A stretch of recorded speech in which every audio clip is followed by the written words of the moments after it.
राधे राधे। आज की वीडियो में मैं आप सभी के लिए अजा एकादशी व्रत की कथा लेकर आई हूँ।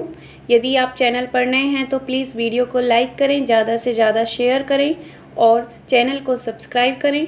नोटिफिकेशन बेल ऑन करें जिससे आने वाली नई वीडियो की जानकारी आपको मिल सके। तो चलिए शुरू करते हैं आज की वीडियो। अजा एकादशी व्रत भाद्रपद मास कृष्ण पक्ष की एकादशी तिथि के दिन रखा जाता है। धार्मिक दृष्टि से यह व्रत बेहद ही महत्वपूर्ण माना जाता है। एकादशी का दिन भगवान विष्णु जी को अति प्रिय है। इस दिन उनकी आराधना की जाती है। साथ ही इस दिन लक्ष्मी जी की पूजा की जाती है। माना जाता है कि अजा एकादशी व्रत से मनुष्य के समस्त प्रकार के पापों का नाश हो जाता है। जो इस व्रत को करता है वह इस लोक में सुख को भोगकर अंत में विष्णु लोक में पहुंच जाता है।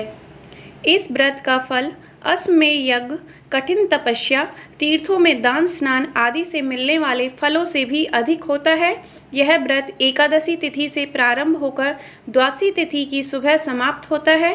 शास्त्रों के अनुसार एकादशी के दिन सुबह उठकर स्नान करने के बाद व्रत का संकल्प लेना चाहिए और एकादशी की रात को जागरण कर श्री हरि विष्णु की पूजा पाठ करनी चाहिए। तो चलिए जानते हैं अजा एकादशी व्रत की कथा के बारे में।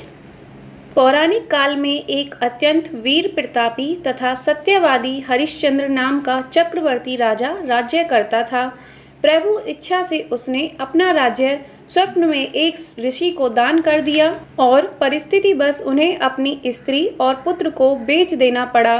स्वयं वह एक चांडाल के दास बन गए। राजा ने उस चांडाल के यहाँ कफन लेने का काम किया, किंतु उन्होंने इस मुश्किल काम में भी सत्य का साथ नहीं छोड़ा। जब इसी प्रकार कई वर्ष बीत गए तो उन्हें अपने इस नीच कर्म पर बड़ा दुख हुआ और वह इससे मुक्त होने का उपाय खोजने लगे। अब वह सदैव इसी चिंता में रहने लगे कि मैं क्या करूं, किस प्रकार इस नीच कर्म से मुक्ति पाऊं।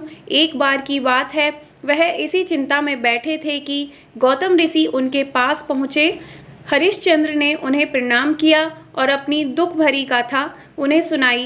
राजा हरिश्चंद्र की दुख भरी कहानी सुनकर महर्षि गौतम भी अत्यंत दुखी हुए और उन्होंने राजा से कहा कि हे राजन, भादो के कृष्ण पक्ष की एकादशी का नाम अजा एकादशी है।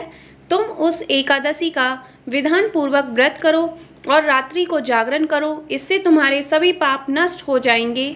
महर्षि गौतम इतना कहकर चले गए। अजा नाम की एकादशी आने पर राजा हरिश्चंद्र ने महर्षि के कहे अनुसार विधान पूर्वक उपवास किया और रात्रि का जागरण किया। इस व्रत के प्रभाव से राजा के सभी पाप नष्ट हो गए। उस समय स्वर्ग में नगाड़े बजने लगे, पुष्पों की वर्षा होने लगी। उन्होंने अपने सामने ब्रह्मा विष्णु महेश देवेंद्र आदि देवताओं को खड़ा पाया और अपने मृतक पुत्र को जीवित और अपनी पत्नी को राशि वस्त्र तथा आभूषणों से परिपूर्ण देखा। व्रत के प्रभाव से राजा को पुनः अपने राज्य की प्राप्ति हुई।